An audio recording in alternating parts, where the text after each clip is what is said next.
গত কয়েকদিন ধরেই আমরা সন্দেহ প্রকাশ করছিলাম যে বাংলাদেশ আক্রান্ত হতে পারে, বাংলাদেশের মধ্যে আরাকান আর্মি চলে আসতে পারে। আর এখন আমরা এই মুহূর্তে সবথেকে বড় খবর পাচ্ছি যে সেন্ট মার্টিন দ্বীপ, যেটা বাংলাদেশের অধিগৃহীত একটি অংশ, বাংলাদেশের অধীনস্থ একটি অংশ, ঠিক যেরকমভাবে আন্দামান নিকোবর ভারতের একটি কেন্দ্রশাসিত অঞ্চল, ঠিক তেমনিভাবে এই সেন্ট মার্টিনে আরাকান আর্মির সার্জিক্যাল স্ট্রাইক হয়েছে। আপনাদের কাছে এর আগেও আমরা ম্যাপে ব্যাখ্যা করেছিলাম যে আরাকান আর্মি ঠিক কোন জায়গাটা আটকে রয়েছে। নাফ নদীর আরেক পাশে মংডু অঞ্চল দখল করবার পর তারা ওয়েট করছিল। এখন সেদিন একজন বলছিলেন যে নাফ নদী পের করা কিছুতেই সম্ভব হবে না, একজন বাংলাদেশের গেস্ট বলছিলেন। ঠিক আছে, ওকে, কিন্তু এখন এই মুহূর্তে আমরা দেখতে পাচ্ছি যে সেন্ট মার্টিন যে দ্বীপ, সেই দ্বীপ বাংলাদেশের দখলে ছিল। সেইখানে ঢুকে প্রায় 18 জনকে আকসা জঙ্গি, যারা এর মধ্যেই মণিপুরে আপনার মায়ানমারে আক্রমণ করেছিল, তাদেরকে বেছে বেছে তুলে নিয়ে যাওয়া হয়েছে। একদম ইম্পর্টেন্ট একটা খবর, এই জায়গায় দাঁড়িয়ে আমরা নজর রাখবো। ঠিক সেই ছবিগুলো কি কি আছে আসুন আপনাদেরকে দ্রুত দেখাই। এই মুহূর্তে দেখুন, এই যে একদম ব্রেকিং রয়েছে, Saint Martin island of Bangladesh fallen to Arakan army. Currently over 2000 soldiers of Arakan army roaming freely on island and Bangladeshi army filled from the area. এই হচ্ছে আপনারা দেখতে পাচ্ছেন এই যে ছবিটা, যেটা আপনারা দেখতে পাচ্ছেন। বেশ বেশ বেশ আমি আরো ক্লিয়ার করে দিই ছবিটা। দেখুন, এই হচ্ছে ফুল স্ক্রিনে আপনারা দেখতে পাচ্ছেন এই সময়। এটা একটা স্যাটেলাইট পিকচার। এই ছবিতে আপনারা দেখতে পাচ্ছেন। আরও আরেকবার দেখাই যে দেখুন ব্রেকিং কি আসছে। 2000 সৈন্য বাংলাদেশে আরাকান আর্মির, তারা ফ্রিলি রোম করছে, ফ্রিলি ঘোরাফেরা করছে এই দ্বীপটিতে। এই যে সেন্ট মার্টিন দ্বীপ আপনারা দেখছেন, এই সেন্ট মার্টিন দ্বীপে ঘোরাফেরা করছে এবং বাংলাদেশের দখল থেকে একাধিক জায়গা তারা নিয়ে নিয়েছে এই সেন্ট মার্টিন দ্বীপ। পরবর্তী ছবি দেখাই আসুন।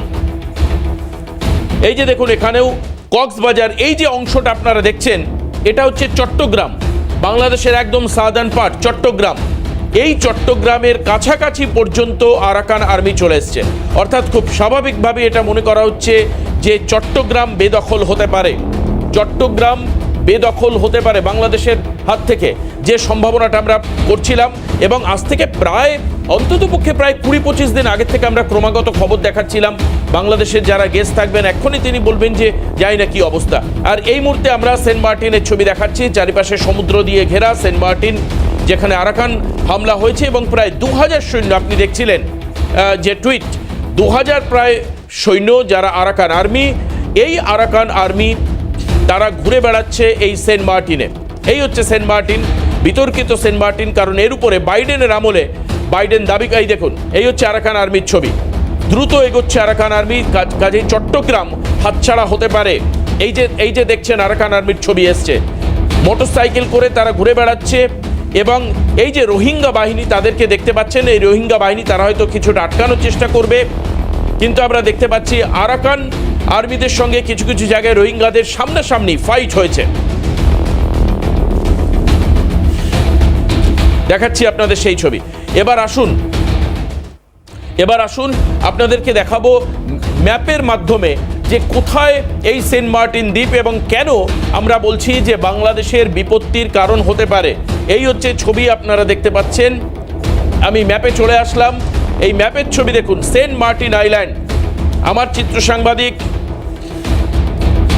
দেখুন, এই হচ্ছে সেন্ট মার্টিন, আমার চিত্র সাংবাদিক দেখাচ্ছেন সুদীপ্তদা। এই হচ্ছে সেন্ট মার্টিন আইল্যান্ড। এই যে দেখুন সেন্ট মার্টিন আইল্যান্ড, আরও যদি একটু বড় করে দেখানো যায়, এই হচ্ছে সেন্ট মার্টিন আইল্যান্ড। এই সেন্ট মার্টিন আইল্যান্ড কিন্তু আপনারা দেখছেন পরিষ্কার টিভি স্ক্রিন, আমরা অ্যান্ড্রয়েড প্রেজেন্টেশনে দেখাচ্ছি। এই সেন্ট মার্টিন আইল্যান্ড, কোথায় সেন্ট মার্টিন আইল্যান্ড? আরেকবার আমি জুম আউট করি ম্যাপটাকে, সুবিধা হবে আপনাদের বুঝতে। আমি বিস্তারিত বোঝাবো আপনাদের এই ম্যাপ থেকেই। দেখুন, এই হচ্ছে সেন্ট মার্টিন। আমি পুরো জুম আউট করে দিলে এবার আপনারা আরেকবার দেখুন। এই হচ্ছে সেন্ট মার্টিন, এই হচ্ছে মায়ানমার। এখানে লেখা রয়েছে দেখুন, মায়ানমার, বার্মা। এটা হচ্ছে বাংলাদেশের দক্ষিণ দিকের পার্ট। ঠিক এখানটায় হচ্ছে নাফ নদী, আপনারা দেখতে পাচ্ছেন কিনা জানি না, দক্ষিণ দিকে হচ্ছে নাফ নদী। একবার জুম করে দেখাই। এই যে সাদা যে দাগটা দেখতে পাচ্ছেন, এই হচ্ছে কক্সবাজার, এই হচ্ছে বাংলাদেশের কক্সবাজার, পেকুয়া, এই সমস্ত জায়গায় হচ্ছে চট্টগ্রাম পুরোটা। এই যে সেন্ট মার্টিন আইল্যান্ড, মায়ানমার থেকে এই নাফ নদী পেরিয়ে এই যে টেকনাফ শহর আপনারা দেখতে পাচ্ছেন, হয়তো দেখতে পাচ্ছেন, দেখুন টেকনাফ, ধীরে ধীরে দেখাচ্ছি আপনাদেরকে। এই হচ্ছে মায়ানমারের মূল ভূখণ্ড। এখান থেকে এই নাফ নদী পেরিয়ে এই যে টেকনাফ কিন্তু বাংলাদেশের মধ্যে, ঠিক তার দক্ষিণ দিকে দেখুন সেন্ট মার্টিন। চট্টগ্রামের সঙ্গে যুক্ত নয়, সমুদ্রের মাঝখানে একটি দ্বীপ, সেই কারণের জন্য সেন্ট মার্টিন আইল্যান্ড বলা হচ্ছে। কিন্তু চট্টগ্রামের একদম সাদার্ন পার্টে দেখতে পাচ্ছেন আপনারা, আশা করি দেখতে পাচ্ছেন। আর এই টেকনাফ হচ্ছে এক্স্যাক্টলি আমাদের ভারতের যেরকম কন্যাকুমারিকা, ঠিক সেরকম দক্ষিণের একটি অংশ। দক্ষিণের অংশ হচ্ছে এই যে টেকনাফ। অর্থাৎ এই সেন্ট মার্টিন থেকে সেল করে সমুদ্র পথে টেকনাফ অ্যাটাক হতে পারে, এক নম্বর মানে সম্ভাবনা। দ্বিতীয়ত হচ্ছে এই নাফ নদী পেরিয়েও টেকনাফ দখল হতে পারে, কারণ এই অংশের মংডু বলে একটি জায়গা, যেখানে কিন্তু আরাকান আর্মি চলে এসছে। অত্যন্ত উৎকণ্ঠার বিষয় এটা বাংলাদেশের জন্য, চিন্তার বিষয় বাংলাদেশের জন্য এই মুহূর্তে। এবার এই যে সেন্ট মার্টিন, এখান থেকে যদি সেল করে আরাকান আর্মিরা, যদি জলপথে তার আক্রমণ করে, তাহলে কিন্তু দেখুন এই যে চট্টগ্রামের ঠিক দক্ষিণ দিক, এবার আরো জুম করে আমি দেখাচ্ছি, এই চট্টগ্রামের দক্ষিণ দিক থেকে, টেকনাফ থেকে ধীরে ধীরে এই অংশটা কিন্তু বাংলাদেশের দক্ষিণ দিকে। দেখতে পাচ্ছেন কক্সবাজার, আসুন দেখাই। এই যে কক্সবাজার, এই হচ্ছে বাদারখালী, এই হচ্ছে কুতুবদিয়া দ্বীপ, পেকুয়া, এই সমস্ত জায়গাগুলো পুরোটাই বাংলাদেশের মধ্যে, চট্টগ্রামের মধ্যে। তাহলে কিন্তু এই দক্ষিণ দিকে চট্টগ্রামে কিন্তু ঢুকে যাচ্ছে আরাকান আর্মি। এই দেখুন, এবার বড় করে আপনাদের দেখাই, পরিষ্কার করে বুঝতে সুবিধা হবে। এই হচ্ছে সেন্ট মার্টিন, কক্সবাজার, এই চট্টগ্রাম, এই হচ্ছে আমাদের সেভেন সিস্টার্স, ত্রিপুরা, মিজোরাম, মণিপুর, নাগাল্যান্ড, মেঘালয়া, আসাম, এই হচ্ছে ত্রিপুরা, আর এই হচ্ছে বাংলাদেশ। এই অংশটুকু হচ্ছে বাংলাদেশ, এই অংশটা হচ্ছে বাংলাদেশ। আসুন আপনাদেরকে বাংলাদেশটা একবার দেখাই ভালো করে। দেখুন, আবার এই যে এখন যে অংশ দেখছেন, এটা হচ্ছে সেন্ট মার্টিন দ্বীপ। একদম শুধু একেবারে স্ক্রিনে আপনারা সেন্ট মার্টিন দেখতে পাচ্ছেন,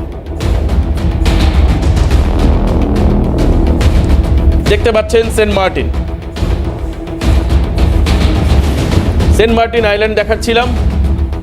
এই হচ্ছে সেন্ট মার্টিন, আর এখানে দাঁড়িয়ে আমরা কিন্তু এই সেন্ট মার্টিনের দখলদারি হতে চলেছে, যেটা আমরা জানতে পারলাম। একটা গুরুত্বপূর্ণ খবর রয়েছে, সেটা হচ্ছে সেই ছবি আমি একবার দেখাতে চাইবো এই মুহূর্তে টিভি স্ক্রিনে।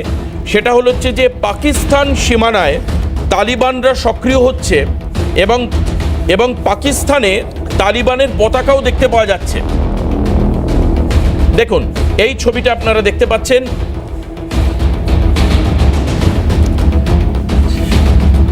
পাকিস্তানে তালিবান বাহিনীর আক্রমণ, পাকিস্তানের উত্তর পশ্চিম দিকে তালিবানরা সক্রিয় ছিল, আর সেখানেই কিন্তু তালিবানরা পাকিস্তানের মধ্যে ঢুকতে শুরু করেছে, এবং একাধিক জায়গায়, এ দেখুন সেই ছবি আপনাদেরকে দেখাচ্ছি, তালিবানদের পাকিস্তানের উত্তর পশ্চিম দিক থেকে পাকিস্তানে ঢুকছে।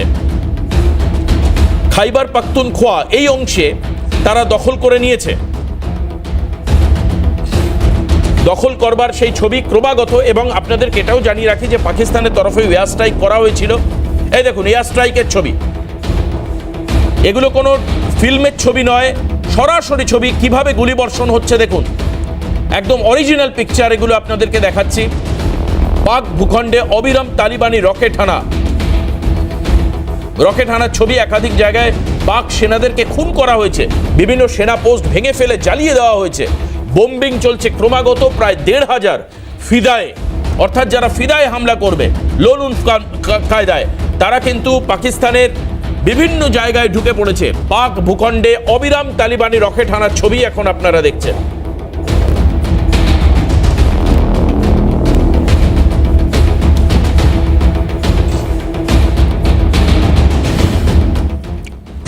একদিকে বাংলাদেশে, হ্যাঁ দেখুন, শুনুন।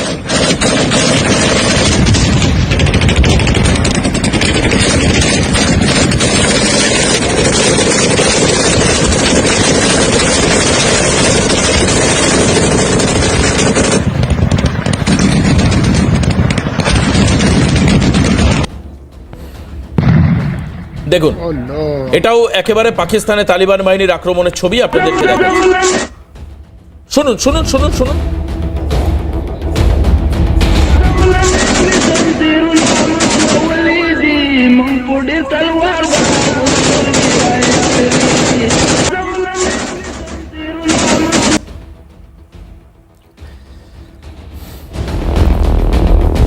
এবার আপনাদের আমি দেখাই, আমার ফোনে দেখাই, যে আমি একটু চিত্র সাংবাদিককে বলবো অনুরোধ করে, এই পাকিস্তানের 4 সেনাকর্তা আপনারা দেখতে পাচ্ছেন, পাকিস্তানের 4 জন সেনাকর্তা, এদেরকে বাংলাদেশে আসবার কথা।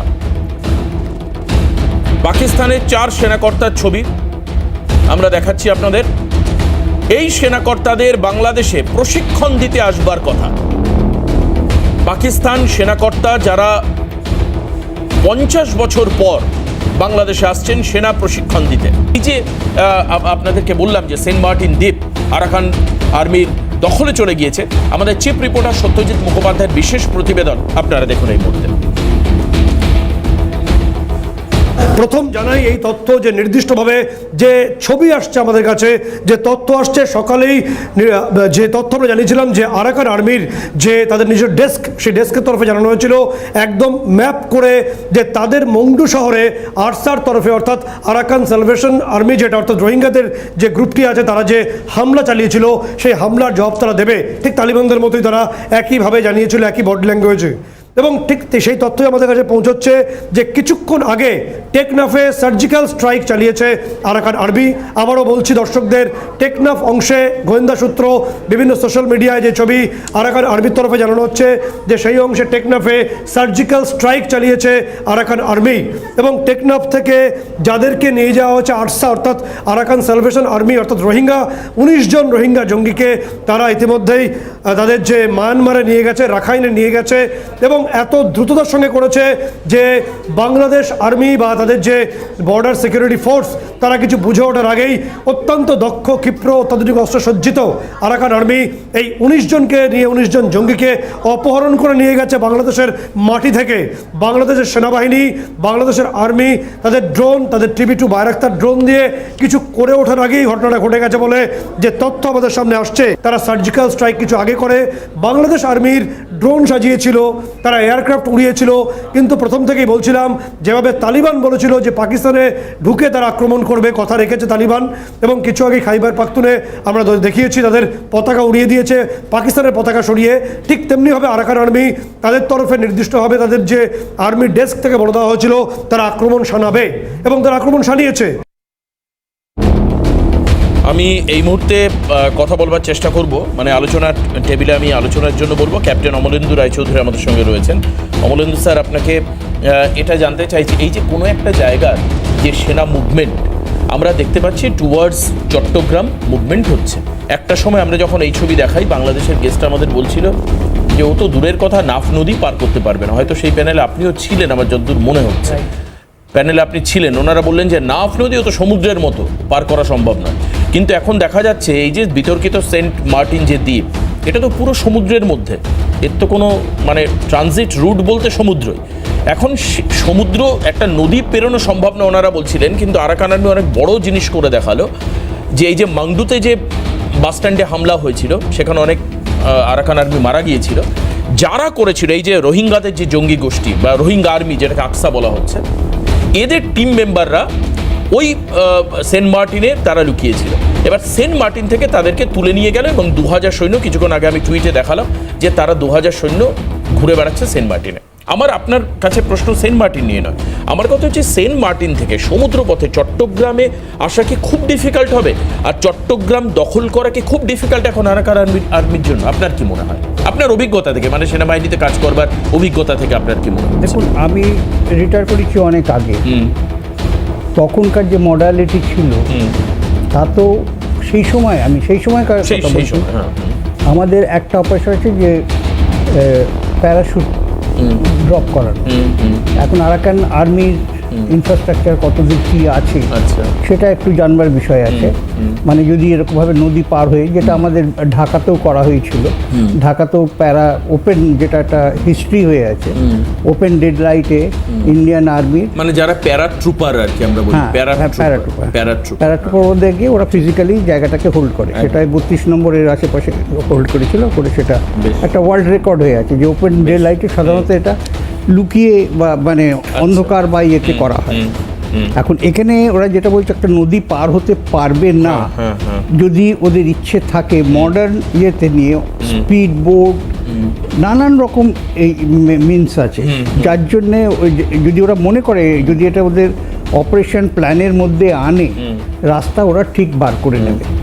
এবং একটা নদী কখনোই একটা হিন্ড্রান্স হতে পারে না এইরকম মুহূর্তে, এরকম মিশনকে সাকসেস করবার জন্য। কারণ উদাহরণ হিসাবে সেন্ট মার্টিন অলরেডি ওরা পৌঁছে গেছে, তার মানে দে হ্যাভ ডান সামথিং, মানে কোনো একটা কোর্স অফ অ্যাকশন তারা নিয়েছে এবং যেটা সাকসেসফুলি করেছে, এবং এটাই ওদের মনে একটা উৎসাহ দেবে।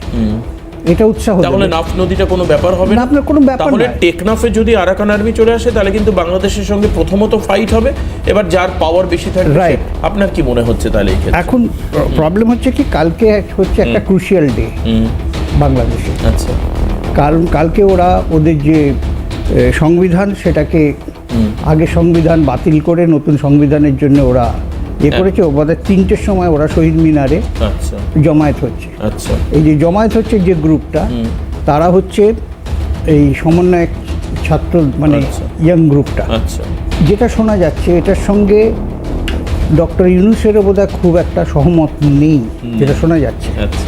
এবং আরও শোনা যাচ্ছে যেটা, যে ওরা হয়তো পার্ট অফ আর্মির কিছু গ্রুপ এদের সাহায্য করতে পারে, যারা একটু মানে ইয়ে minded, pro India, not pro, against India আর কি, মানে যারা বলবো তালিবানি মনোভাব, মানে এক্সট্রিমিস্টগুলো আর্মির মধ্যেও তো আছে কিছু, সেই এলিমেন্টগুলো এদের কাছে আছে। এবং জামাতের আন্ডারে এরা কিন্তু, মানে যারা কলকাতা 4 দিনে দখল করবার কথা বলছিল, এই জাতীয় অনেকে প্রাক্তন সেনাকর্তা ছিলেন, প্রাক্তন না মানে বর্তমান। আচ্ছা, বর্তমানের মধ্যে কিছু গ্রুপ আছে। এবং এমনকি শুনছি যে সেনা প্রধানও নাকি চেঞ্জ। রাইট, ওটা আমি বলতে চাইছি না এই মুহূর্তে, মানে একটা দেশের প্রতি কিছুটা ভদ্রতা দেখাচ্ছি, মানে অতটা ডিসরেসপেক্ট আপনি এখন দেখান। আমিও তো একসময় ইউনিফর্ম পরেছি, সেই জন্য তো সেই জন্য আমি ইয়ে করলাম না, ওই লেভেলে গেলাম না। তবে এইরকম একটা ওপেন সিক্রেট যেটাকে বলা হয়, সেটা কিন্তু আলোচনা হচ্ছে, এবং যে সমস্ত খবর আসছে তাতে কিন্তু এটা খুব মানে একটা সম্ভাবনা আছে। এবং কালকে 31 তারিখে বিকেলে কি হয় সেটা একটু দেখবার ব্যাপার আছে, এই বিষয়ে কোনো রকমের কোনো সন্দেহ নেই। এখন এইটা গেল একটা দিক। এইটা যদি হয়, তাহলে অন্তর্দ্বন্দ্বটা যদি এই লেভেলে চলে যায়, তখন কিন্তু এদের কাছে, আরাকান আর্মির কাছে এটাকে মানে এগিয়ে যাওয়া, ক্যাপিটালাইজ করাটা অনেকটা সুবিধা, মানে একেবারেই সুবিধা। আচ্ছা অমলেন্দু স্যার, আপনারা তো 1971-এর ওই মুক্তিযুদ্ধের সময়টা তো জানেন, বা সেই অভিজ্ঞতার কথা আপনি বলছিলেন। এই যে চট্টগ্রামে আমরা জানি যে স্বাধীনতার পরেও চট্টগ্রামের একটা অংশের মানুষ তারা প্রো ইন্ডিয়ান ছিলেন এবং ভারতের সঙ্গে থাকতে চেয়েছিলেন। পরে জওহরলাল নেহরুর কোনো একটি সিদ্ধান্তের কারণের জন্য বা ইনিশিয়েটিভ না নেওয়ার কারণের জন্য চট্টগ্রাম বাংলাদেশের মধ্যে হয়ে গিয়েছিল। যদি চট্টগ্রামের টেকনাফ দিয়ে আরাকান আর্মি বা যে কোনো এক্সট্রিমিস্ট ফোর্স যদি তারা ঢোকার চেষ্টা করে, বা বাইরের কোনো এক্সটার্নাল অ্যাপিয়ারেন্স যদি হয়, সেক্ষেত্রে কি এই বিপ্লবীরা বা যারা প্রো ইন্ডিয়ান্স বা যারা বিক্ষুব্ধ, ইউনিট সরকারের এগেনস্টেও বিক্ষুব্ধ, তারা হেল্প করতে পারে আরাকান? 100%। আচ্ছা, 100%। এটা আমি এর আগের দিন হিন্ট দিয়ে বলেও দিয়েছিলাম যে চট্টগ্রাম বেশি দিন নয়, চট্টগ্রাম আমাদের, এবং এরাই কিন্তু অ্যাকচুয়ালি করবে। এবং আপনি যেটা বললেন যে অনেকে ভাবনে, এবং এটাও জেনে রাখুন 71-এ বহু বড় বড় লিডার কিন্তু আমাদের এদিকে চলে এসেছে। আচ্ছা, এদের চট্টগ্রামের এই যারা চাকমা গ্রুপের যারা। একদম একদম একদম। মনিরুল সাহেব, আপনাকে আবারও আরেকবার স্বাগত জানাই। আপনি আমাদের অতিথি, কিন্তু অতিথি হিসাবে যে অতিথি পরায়ণতা একজন ভারতবাসী হিসাবে দেখানো উচিত, আমি সেটা দেখাতে চাই, কিন্তু পাশাপাশি কিছু বাস্তব ছবিও আপনার সামনে রাখতে হবে। সেই ছবিগুলো আমি দেখানোর আগে আপনাকে একটু জিজ্ঞেস করি, এই যেহেতু সমস্ত গেস্টেই সেন্ট মার্টিন নিয়ে কথা বলেছেন অলরেডি, এই সেন্ট মার্টিন যেখানে আমরা শুনতে পাচ্ছি যে আরাকান আর্মি ঢুকে গেছে, তার মানে আলটিমেটলি কিন্তু বাংলাদেশের মাটিতে আরাকান আর্মি ঢুকে গেল। এবার এখান থেকে চট্টগ্রামের দক্ষিণ দিকে এসে টেকনাফ তারা দখল করতে চাইছে, এটা আমি অনেকদিন ধরেই শুনছি। নাফ নদীর অন্যদিকে মাংডু, সেই পর্যন্ত তারা এসছে। এই মুহূর্তে বাংলাদেশ কি ভাবছে? আর অন্যদিকে আরেকটা ব্যাপার, যে পাকিস্তানের সঙ্গে আপনারা বন্ধুত্ব করতে চাইছেন, মানে এই নতুন সরকার আসবার পর অন্তর্বর্তীকালীন সরকারের যে বিভিন্ন পদক্ষেপ আমরা দেখলাম, সেখানে দাঁড়িয়ে পাকিস্তানও বিপদে, কারণ তালিবানরা কিন্তু সক্রিয় হয়েছে এবং পাকিস্তানের উত্তর পশ্চিম দিকের একাধিক জায়গা তারা দখল করেছে। এই মুহূর্তে আপনাদের কি ভাবনা? ধন্যবাদ সম্মানিত সঞ্চালক এবং আমার সাথে উপস্থিত আলোচক বিন্দু, বিজ্ঞ বিদগ্ধ ব্যক্তিবর্গ। আমি সকলকে আমার দল বাংলাদেশ জাতীয়তাবাদী দল বিএনপির পক্ষ থেকে আপনাদেরকে শুভেচ্ছা অভিনন্দন জানাই। যে কথা আপনি কিছুক্ষণ আগে আমি আমার প্রথম বক্তার কাছ থেকে শুনতে পেলাম, আরাকান আর্মি আমাদের টেকনাফে এয়ার স্ট্রাইক করেছে, আমাদের অনেক লোকজনকে সেখান থেকে তুলে নিয়ে। আসলে পিকচারটা কিন্তু এরকম না। ছবিতে যেটা দেখিয়েছে, নাফ নদী দিয়ে বাংলাদেশ এবং বার্মা, যেটাকে মিয়ানমার, সেটা কিন্তু ডিভাইড করা আছে। ইচ্ছা করলেই তারা পায়ে হেঁটে আমার সীমান্ত দিয়ে টেকনাফে চলে আসবে, এমনটা না। সেটা তো আমি বললাম, হ্যাঁ, সেটা আপনি বলছেন, সেজন্য আমি পুনরাবৃত্তি করি। তাহলে আপনাকে দেখেন, আমাদের বন বিভাগ যে কর্মচারীরা থাকে পাহাড়ে, তারা বনের ডিসিপ্লিন রক্ষা করতে চায়। বিভিন্ন মানে অবাঞ্ছিত যে সমস্ত গাছপালা থাকে সেগুলি তারা ছেটে দেয়, পরিষ্কার করে। এমনি একটা বিটের কর্মচারীরা সেখানে গেলে কিছু বিচ্ছিন্নতাবাদী আমাদের পার্বত্য চট্টগ্রাম আছে, এবং এখানে আমরা এটা ফেস করছি লং টাইম।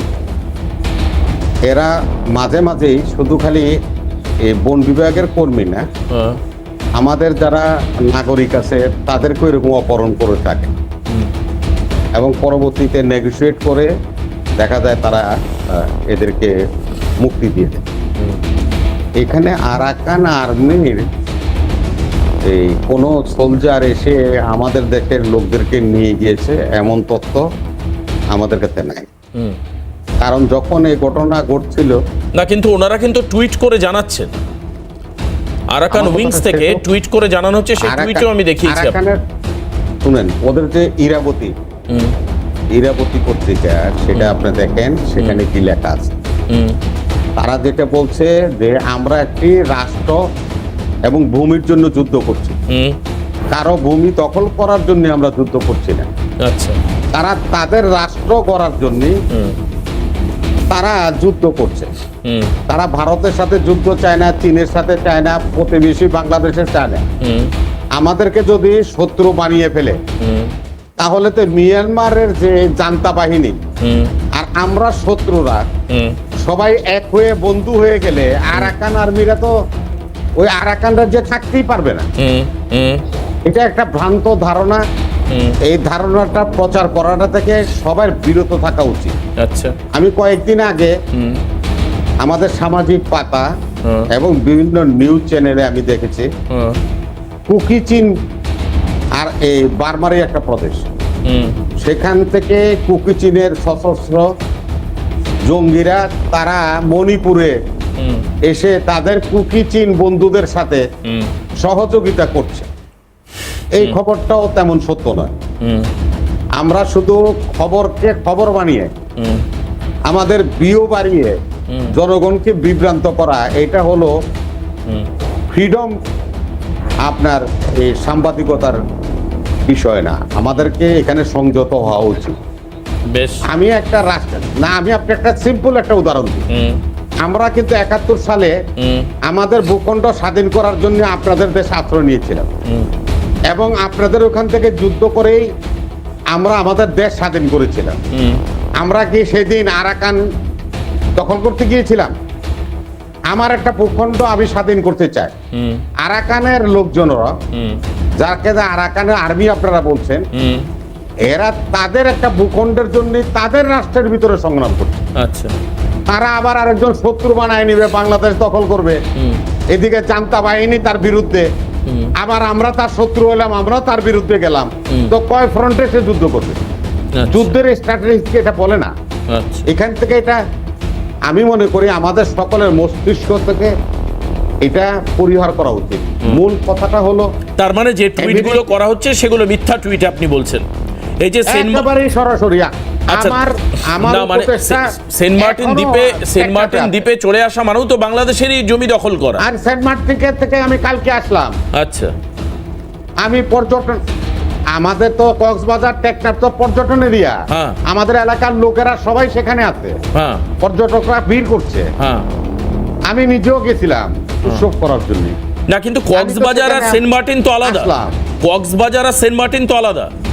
না না, কক্সবাজারের একটা উপজেলা হলো সেন্ট মার্টিন। ম্যাপ তো তাই বলছে না মনে হয়। না না, টেকনাফ হলো উপজেলা। হ্যাঁ, টেকনাফের আরো দক্ষিণে হচ্ছে ইউনিয়নের নাম হলো আপনার সেন্ট মার্টিন। সেন্ট মার্টিন একটা আলাদা দ্বীপ। আমি তো সেটা বুঝতে পারছি। দ্বীপ ঠিক আছে, যে কথা আপনি বলছেন তার সঙ্গে কক্সবাজারের দূরত্ব অনেক।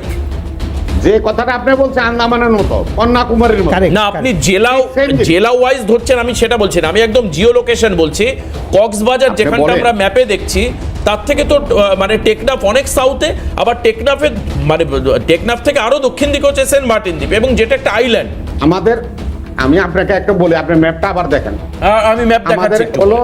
আচ্ছা, একটা বিরতি নিয়ে নিই, একটা বিরতি নিয়ে নিই, এরপরে না আমি আপনার কথা শুনবো আপনার কথা শুনবো, কিন্তু একটা বিরতি নিয়ে আমি আবারও আপনাদেরকে এই যে আপনি কক্সবাজার বলছেন এবং সেন্ট মার্টিন বলছেন, এই দুটো জায়গার মধ্যে ডিস্টেন্স কি রয়েছে আপনাদেরকে দেখাবো।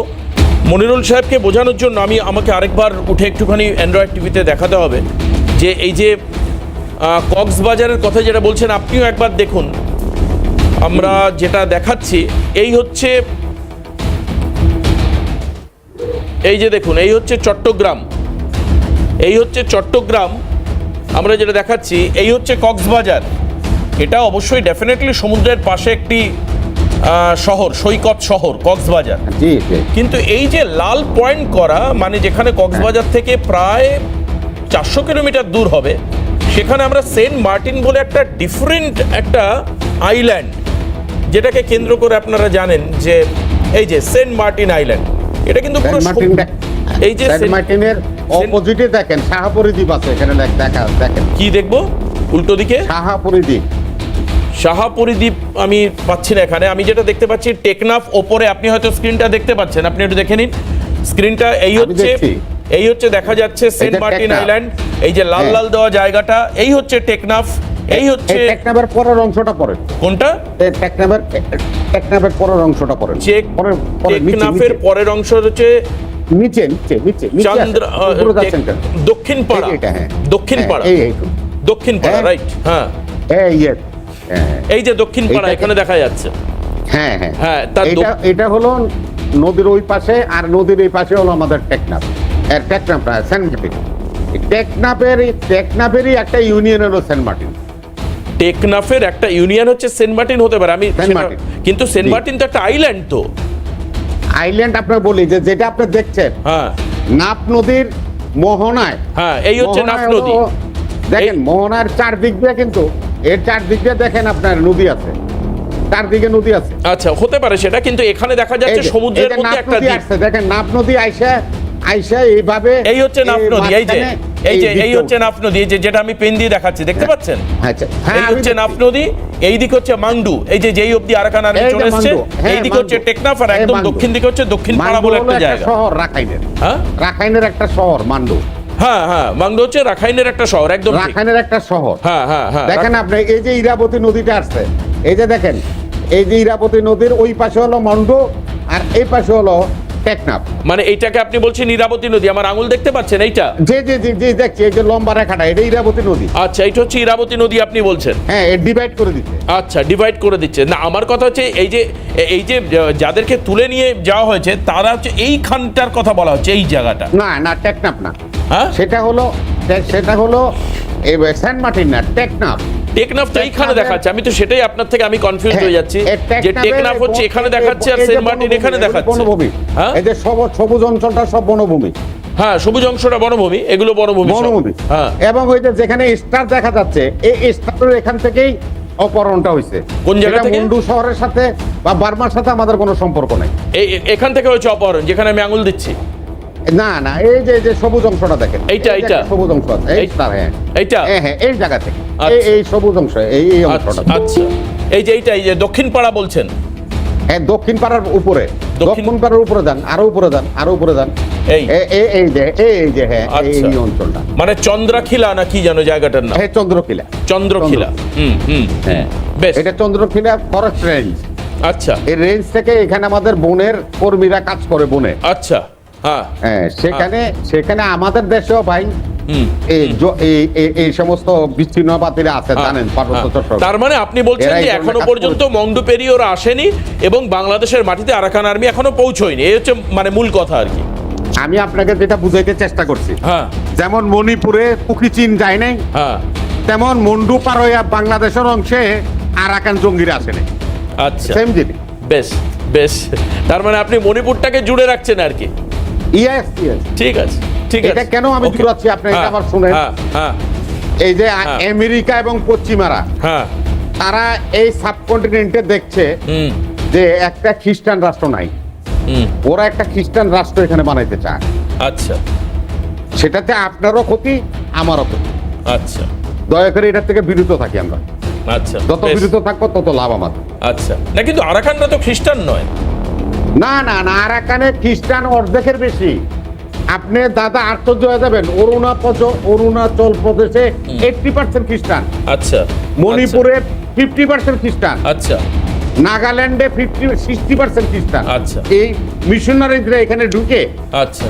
সব আমাদের লোকজনদের ধর্মান্তরিত করেছে। হ্যাঁ, না সেটা তো হয়েছে অন্য কারণের জন্য, সেটা আমাদের এখানেও যে আছে। কারণেই হোক, করছে তো তারা। হ্যাঁ, বেশ, করে তো ঠিক আছে। তারা এখন ওকে, একটা শক্তি বিরতি নিই, একটা বিরতি নিই। মিজোরামের মুখ্যমন্ত্রী এই অনেকদিন পর সে কোনো নিজে বাংলাদেশের খ্রিস্টান। গেস্টের কাছ থেকে খ্রিস্টান অ্যালার্জি শুনলাম, কিন্তু ব্যাপার হচ্ছে যে খ্রিস্টান অ্যালার্জির পাশাপাশি আপনাদের এই হিন্দু অ্যালার্জির কারণটা কি, বা এই যে যারা হিন্দু তাদের প্রতি যে আপনাদের অত্যাচার হচ্ছে, সেই ছবিটা একটু আপনাকে দেখা। আপনি খুব সুন্দর আগের অংশটা আমাকে বোঝালেন।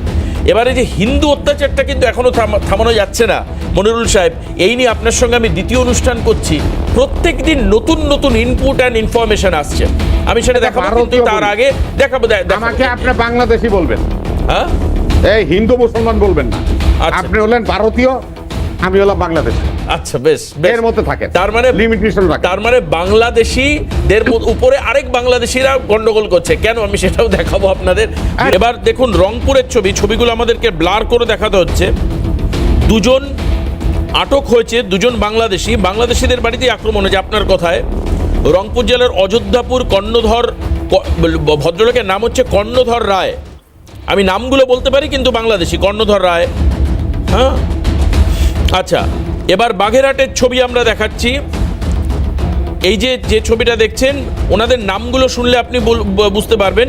নিরঞ্জন চন্দ্র মিস্ত্রি বাংলাদেশি, শোভা রানী বাংলাদেশি, নয়ন চন্দ্র মিস্ত্রি বাংলাদেশি, নিভা রানী দিদিমা সেও হচ্ছে বাংলাদেশি, ছবিও রয়েছে রক্তাক্ত অবস্থায়। চট্টগ্রামের সীতাকুণ্ড ৩ নম্বর কুমিরা ওয়ার্ডে দুর্বৃত্তরা জমি দখল করতে গিয়ে একজন বাংলাদেশি নারীকে, সনাতনী নারী তাকে মারধর করে মাথা ফাটিয়ে দেওয়া হয়েছে, সেই ছবিও আছে। এই যে কুমিল্লার ছবি দেখতে পাচ্ছেন, কুমিল্লা আগুন জ্বালিয়ে দেওয়া হয়েছে। হ্যাঁ, এটাও বাংলাদেশিদের বাড়িতেই বাংলাদেশিরা আগুন জ্বালিয়েছে, এ হচ্ছে ব্যাপার। এই যে এই ছবি দেখতে পাচ্ছেন, এই যে আরেকটা ছবি আপনাকে দেখাই, এই যে ছবিটা দেখছেন, এটাও বাংলাদেশিদের উপরেই। মৌলভীবাজারে শ্রীমঙ্গল, এইখানে একটি খেলাকে কেন্দ্র করে গন্ডগোল, এবং তারপর একটি বাংলাদেশি ফ্যামিলির উপরেই হামলা চালানো হয়েছে। এই যে ঘটনাগুলো ঘটছে এটা অনুসন্ধান করে দেখা যাচ্ছে কেউ দাস, কেউ বোস, কেউ নন্দ, কেউ মিস্ত্রি। এটা কেন হচ্ছে? সবাই বাংলাদেশি যদিও।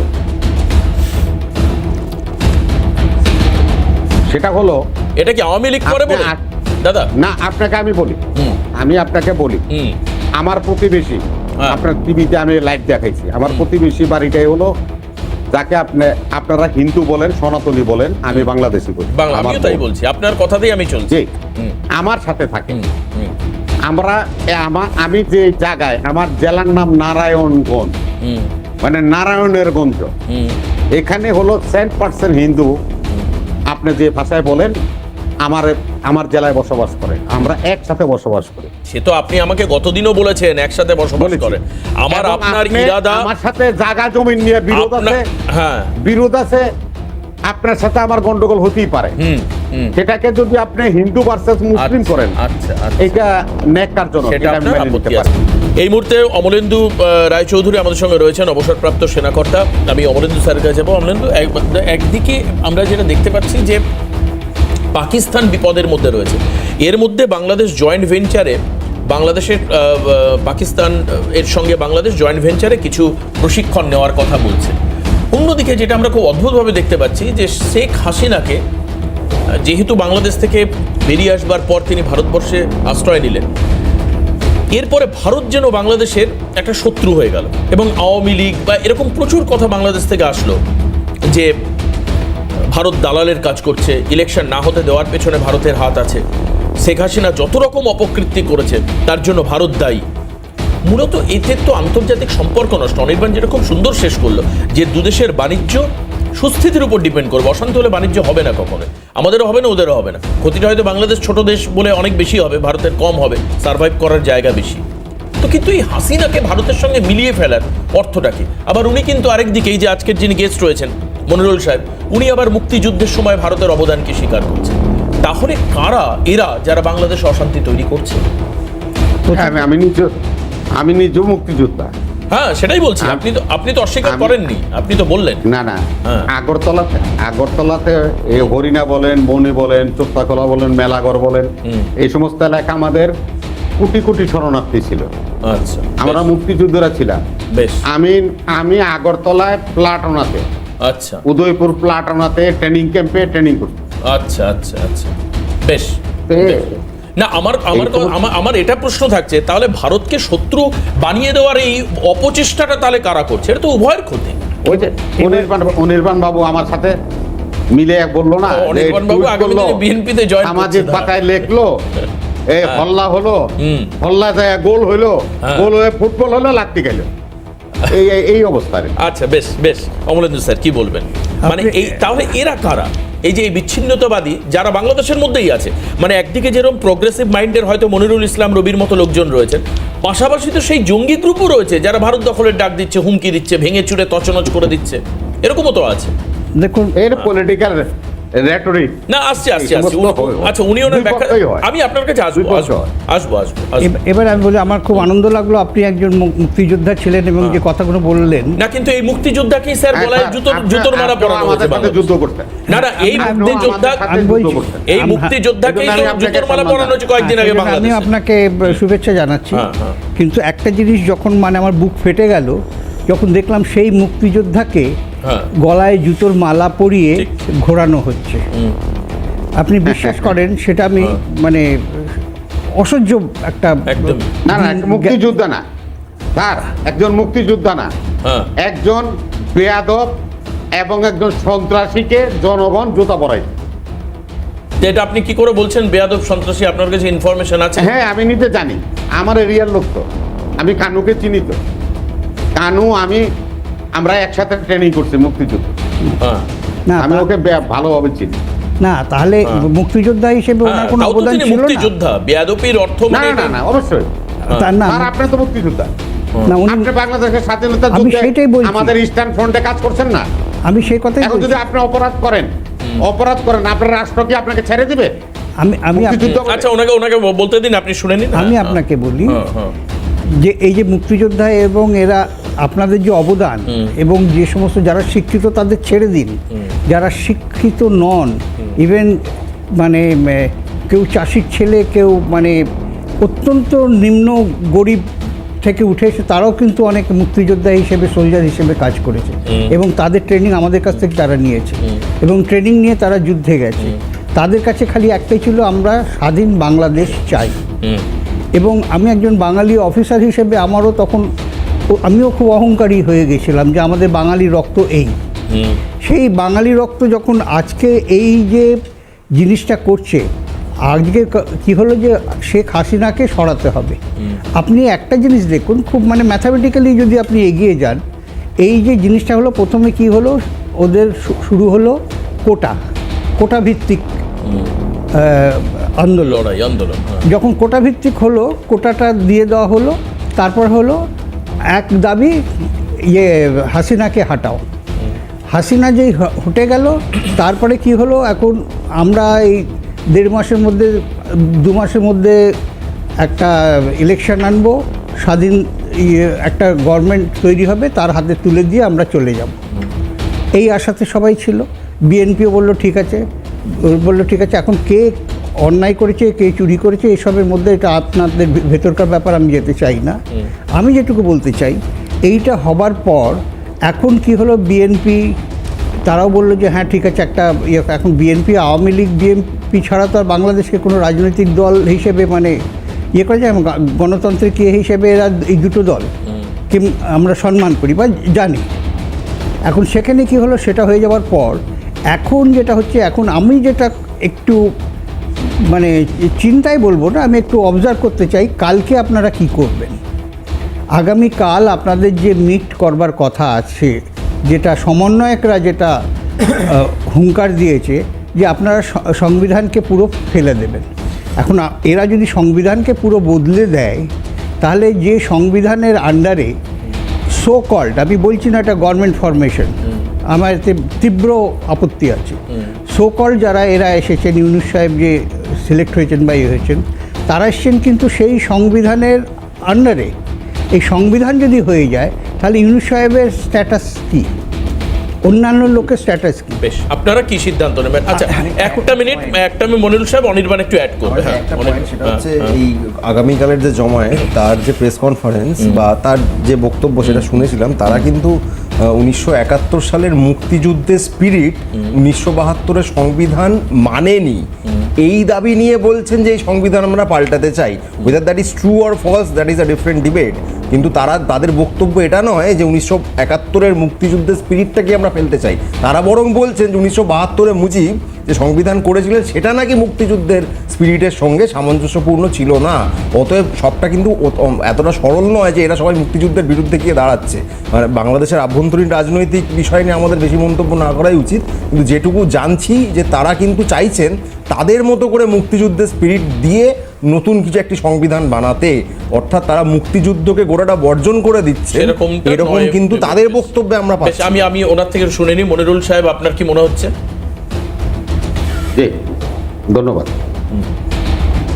যে কথাটা অনির্বাণ দ্বারা বলল, দেখেন এখানে আমাদের সংবিধানের এইটা হলো আমার ফুল স্ক্রিন আনেন, এইটা হলো 72-এর সংবিধান। সংবিধানের আমাদের যে সংবিধান, এটা 72-এর সংবিধান, 72-এর সংবিধান। এইটার যে আমাদের মূল স্পিরিটটা, সেই স্পিরিটটা কি বলছে সেটা দেখেন। এখানে তারা যে বলছে যে মুজিববাদী এই সংবিধানকে ছুঁড়ে ফেলবে। দেখেন এখানে যে আমাদের কিছুক্ষণ ফুল স্ক্রিনেই দেখান সবটা। হ্যাঁ, আপনি আমাদের ঘোষণাপত্রের কোথাও আপনার মুজিব বলে কোনো শব্দ নাই। বীর শহীদদের প্রাণ উৎসর্গ করে উদ্যোগ করিয়াছিল, সর্বশক্তিমান আল্লাহর উপর পূর্ণ আস্থা ও বিশ্বাস, জাতীয়তাবাদ, গণতন্ত্র এবং সমাজতন্ত্র, অর্থাৎ অর্থনৈতিক ও সামাজিক সুবিচারের জন্য সকল আদর্শ এই সংবিধানের মূল নীতি হবে। এটা হলো আমাদের ঘোষণাপত্র। এখানে কোথাও তো মুজিববাদী সংবিধান লেখা না, লেখা না।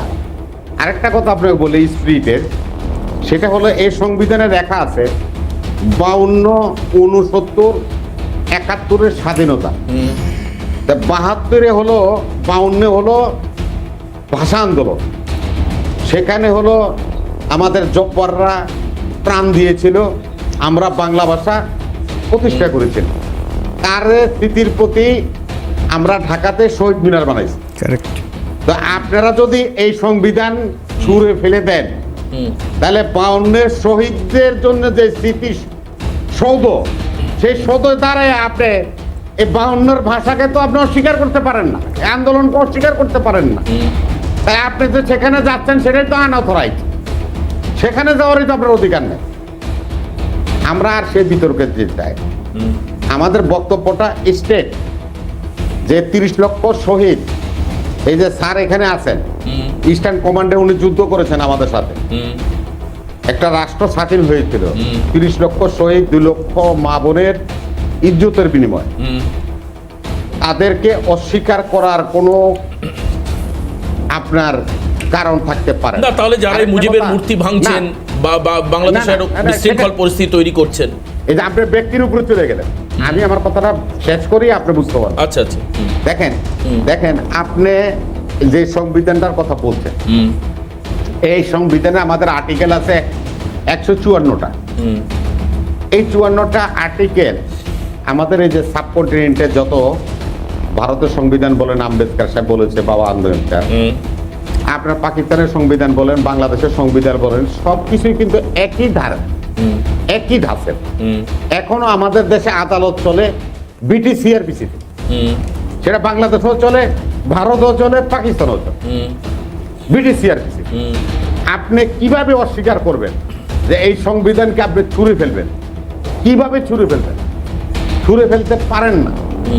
আপনারা যারা মুক্তিযুদ্ধের দেখেই নাই, যারা আজকে আন্দোলন করছে, ওদের বাপদের জন্ম হয় নাই মুক্তিযুদ্ধের সময় না। কিন্তু বাংলাদেশের মাটিতে, মনিরুল সাহেব, বাংলাদেশের মাটি থেকে তো সেরকম আওয়াজ উঠছে, সেটা তো আপনি অস্বীকার করতে পারবেন না।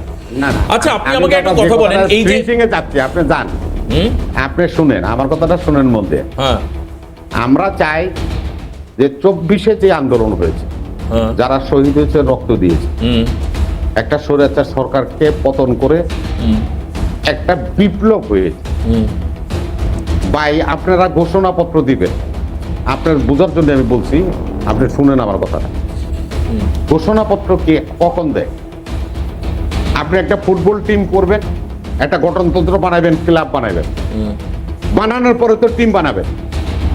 বাংলাদেশের স্বাধীনতার যে ঘোষণাপত্র 10 এপ্রিল মেহেরপুর মুজিব এই আম্র কাননে আমাদের ঘোষণাপত্র পাঠ করা হয়েছে, যে ঘোষণাপত্র আমি পড়ে আপনাকে শুনাইলাম। এখন আপনারা বিপ্লব করলেন 5ই আগস্ট, এখন আপনারা ঘোষণাপত্র পড়বেন হলো 5 মাস পরে। সেই ঘোষণা কিসের ঘোষণা?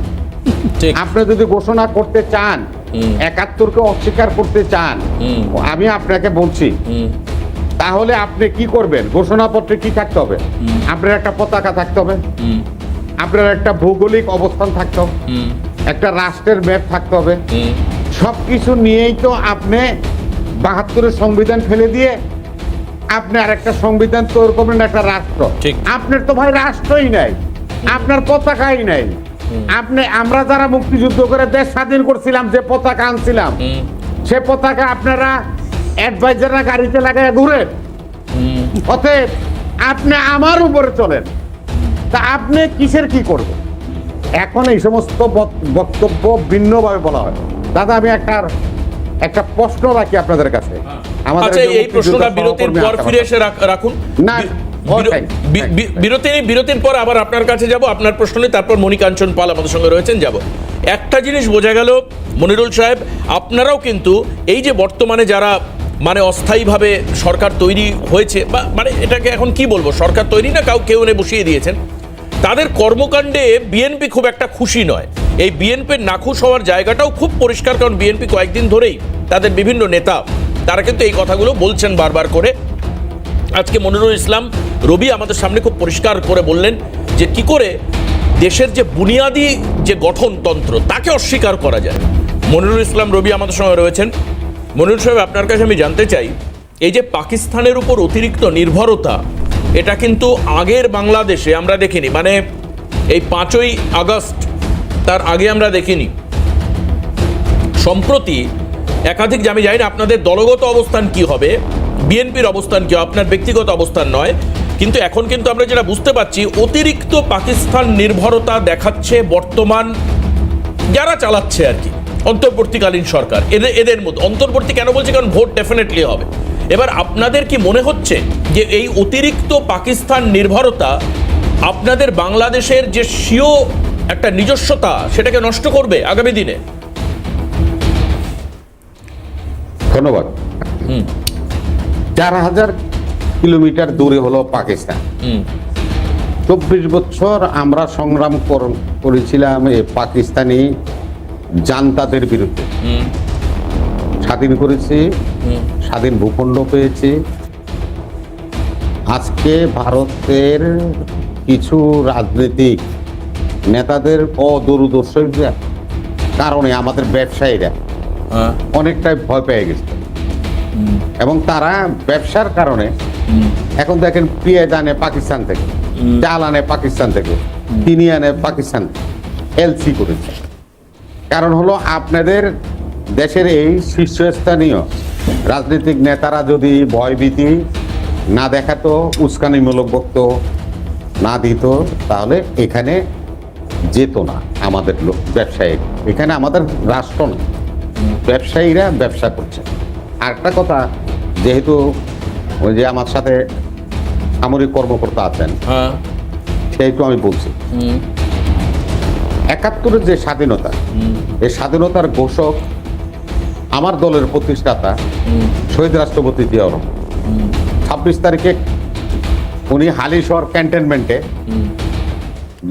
কর্নেল জানজুয়াকে হত্যা করে, এটা ওই যে দাদা বলতে পারবে, কর্নেল জানজুয়াকে হত্যা করে, কমান্ডারকে হত্যা করে, কমান্ডিং এর পাওয়ার ওনার হাতে নেওয়ার পরে উনি বাংলাদেশের স্বাধীনতা ঘোষণা করেছিলেন। ঘোষকের দল হলো বিএনপি। এই বিএনপি 71-এর স্মৃতিপথ, মুক্তিযুদ্ধ, এটাকে নিয়ে কোনো বিতর্ক হবে, আমার দল বাংলাদেশ জাতীয়তাবাদী দল বিএনপি কিছুতে মেনে নেবেন। এটা আমার দলের স্ট্যান্ড। বেশ, এবার একটু এখানকার যারা রয়েছেন, মনিকাঞ্চন দা, একটা ছোট্ট একটা প্রশ্ন আছে। আচ্ছা বলুন, হ্যাঁ কি প্রশ্ন করবেন বলছেন, বলুন। হ্যাঁ জি দাদা, আপনাকে একটা দুঃখের সহিত একটা বলি। আমার স্ট্যান্ডিং কমিটির সদস্য সাবেক মন্ত্রী সালাউদ্দিন আহমেদকে এই আওয়ামী লীগের হাসিনা সরকার আর বাহিনীরা আপনার শিলংয়ে নিয়ে ডাম্পিং করছেন, এবং সে আনঅথরাইজ বর্ডার ক্রস করার কারণে ওই আইনের শাস্তি হয়েছে, আপনাদের দেশের জেলও কেটেছে। আমি আজকে একটা প্রশ্ন করি, মোদি মানে ভারত নয়, হাসিনা মানে বাংলাদেশ নয়, ইউনূস মানে বাংলাদেশ নয়, আমরা 18 কোটি জনগণ বাংলাদেশ। শেখ হাসিনা এবং তার দলের অসংখ্য নেতা কর্মী ভারতে অবস্থান করছে, মানে তারা লিগ্যালিটি নেয়। তাদেরকে কেন আপনার সরকার গ্রেপ্তার করছে না, আর গ্রেপ্তার করে আমাদের কাছে পুনরায় ফেরত পাঠাচ্ছে না? এখানে আমার প্রশ্ন, একে কি আপনার রাষ্ট্র দ্বিচারিতা করছে? সেকুলার যে কথাটা শুনেন, আজকে বাবা আম্বেদকর ভারতের সংবিধান প্রণেতা, আর এখন আপনারা মানু সিং এর কবিতা পড়েন। এটা আপনার দেশে যেমন আছে। আরে আপনার কথা, আপনার দেশের ব্যাপারে বলুন না, আপনি কথা ডাইভার্ট করছেন। পড়ে গেছে, আমি বললাম তো ফাঁদে পড়ে গেছে। আমার দেশে সেকুলারিজম মানে রাষ্ট্রধর্ম ইসলামও মানে দুটো হয় না। আপনার দেশে বাবা আম্বেদকর সংবিধান থেকে সেকুলারিজম উঠিয়ে দিয়েছেন। না না, দেশীয় পলিসি একটা, কে কি মানে সেটা তার ব্যক্তিগত বিষয়। এটাও রাষ্ট্রের পলিসি। আপনি ফাঁদে পা দিয়ে দিয়েছেন। Same policy. আপনি ফাঁদে পা দিয়ে দিয়েছেন। লিস্টের কথা যেটা বলেছেন, সময় হাতে নাই তো, লিস্ট আমরা দিয়েছি। আমাদের সাবেক স্বরাষ্ট্রমন্ত্রী আপনার ওখানে আছে। আচ্ছা, আমাদের সাবেক এক মন্ত্রী জাহাঙ্গীর কবির নানক এখানে আছে। কলকাতার নিউ টাউনে 80টা বাড়িতে এই বাংলাদেশের এমপিরা মন্ত্রীরা অবৈধ, এরা সেখানে যায় বাসা বাড়ি নিয়ে এখানে অবস্থান করতেছে।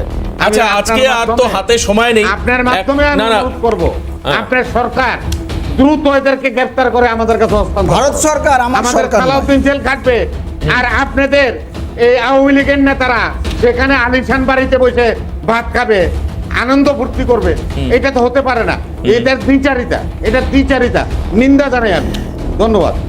বেশ, একদিকে এখন ব্যাপার হচ্ছে, সমস্যাটা এটাই যে আওয়ামী লীগের বিরুদ্ধে বিএনপি, আবার বিএনপির লোকেরা মানে বিএনপির যারা নেতা তারাই অন্তর্বর্তীকালীন সরকারকে অনেকটা ওই গলায় গিলে ফেলার পর গলায় আটকে যাওয়ার মতো একটা অবস্থা। এখন উগরালে কি হবে অথবা গিললে কি হবে, এইটা এখন বিএনপি নেতাদের মাথার মধ্যে সবসময় চক্কর কাটছে। আর এই অন্তর্বর্তীকালীন সেটা। সরকার বিএনপিকে কতটা গুরুত্ব দেবে আমি জানি না। দেবে কি? শুনেন। আপনার কি মনে হয়? 31 বছর হ্যাঁ। বিএনপি বিরোধী দলে ছিল। একজন গৃহিণী হ্যাঁ। তার স্বামী মারা যাওয়ার পর তাকে আমরা রাস্তায় নিয়ে আসছিলাম। হ্যাঁ, নেতৃত্ব দিয়েছে, 9 বছর এরশাদের বিরুদ্ধে সংগ্রাম করেছে, জেলে গিয়েছে, হ্যাঁ। ক্ষমতায় এসে 3 বার প্রধানমন্ত্রী হয়েছে। হ্যাঁ। 17 বছর এই আওয়ামী লীগের স্টিম রুলারে আমরা ছিলাম, কিন্তু না, জানি, আমাদের জানি, দল জানি। ভেঙে নিতে পারে নাই, আমাদেরকে নিচ্ছিন্ন করতে পারে নাই। এটা কোন না না, আমি সেটা বলছি না, বিএনপি না না, একবারও বলছি না। আর ইনুস আর কিসের বৈষম্য না, কিন্তু এটাও তো বাস্তব মনিরুল সাহেব, এটাও বাস্তব।